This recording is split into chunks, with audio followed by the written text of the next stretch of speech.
Warning, this full moon in Taurus, it's smashing through all the bull crap that's out there. And the universe is not pulling any punches because even though the holidays are ramping up, that time of peace, love, happiness, and all that, first we have to cut through the karma. And how are we going to do that? That is what this grand square cross is all about on this full moon. And we are talking about what's happening in the real sky, not tropical astrology, because the sun is in Scorpio here and the moon is in Taurus. So if you've been looking at the world and humanity and feeling like it's about freaking time that some karma payback happened, well, this might just be that moment. Because those of us who are paying attention to the real sky are going to be taking up our sword and shield in order to defend our communities, our families, and ourselves. And what is that sword and shield? This Grand Cross is delivering a shield of the elements, and it does absolutely require action on your part. For the earth element, that's the moon in Taurus. Our air element, that is the north node in Aquarius. Our fire element is Leo, the south node, and our water element, well, that is the sun in Scorpio. And that sword I talked about, well, we are talking about the sword of the spirit and what matters right now. Because Mars in Ophiuchus is square Saturn in Pisces. Mars is in the place of healing, but he is known to be an action taker and a bit of a warrior. So he is a paladin ready to wield this sword of spirit in service of the betterment and the improvement that comes from Saturn in Pisces.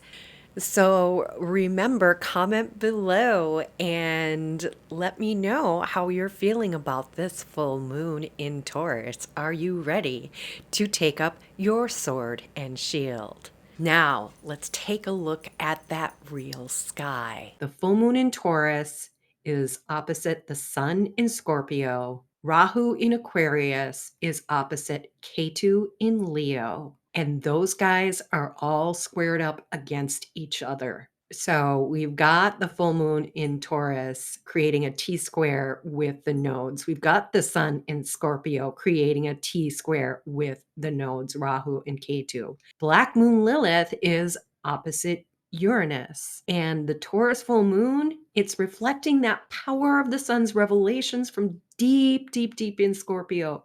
This is forming that grand square with Rahu in Aquarius and Ketu, which is igniting the cross of matter, because I will show you that in the next slide. Because as the sun sets in North America, the moon is rising, and that's putting Rahu, the north node, at midheaven, and Ketu, the south node, at the nadir, the bottom of the sky, the Imam Cheli. So we have, here we go. This is it. This is that square that I'm talking about. We are within just a few degrees ascendant. So Aquarius is air above with the north node. That is the head of the dragon, Kappa Draconis. Leo, we have Ketu. That is the Vedic term for the tail of the dragon. The Latin term is Cauda Draconis. And then on either side, we've got the moon rising in the east and the sun setting in the west. And remember, because I am smack dab in the middle of the North American continent, because I'm in southwestern Minnesota. And so Aquarius air above, Leo fire below, Taurus earth rising in the east, water setting in the west in Scorpio. The cross of matter is the cross of manifestation here on earth. This is representing literally earth. The cross of matter, if you see a circle with a cross, that is the sigil for Earth. With Black Moon Lilith in Libra, she is actually leading the sun into the descent.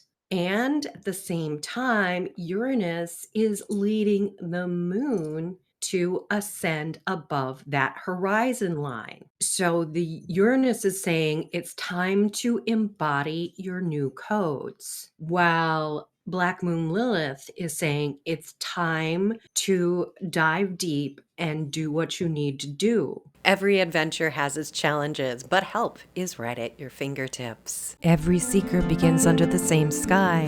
The call of the stars whispering through the branches of night. You follow the light deeper into the forest of the unseen, and there a guide appears. A golden invitation. Your entry to Zodiac Club 13, a secret celestial lounge, where the night hums with magic, candles flicker, stars shimmer, and your place is waiting. Welcome to the party, where mystics, dreamers, and star lovers gather to celebrate the real sky. Inside, visionaries study the cosmos, hands trace constellations as they truly are, and weave their stories through the cards of destiny. Here, wisdom flows like starlight, every spark a new awakening. You found your circle.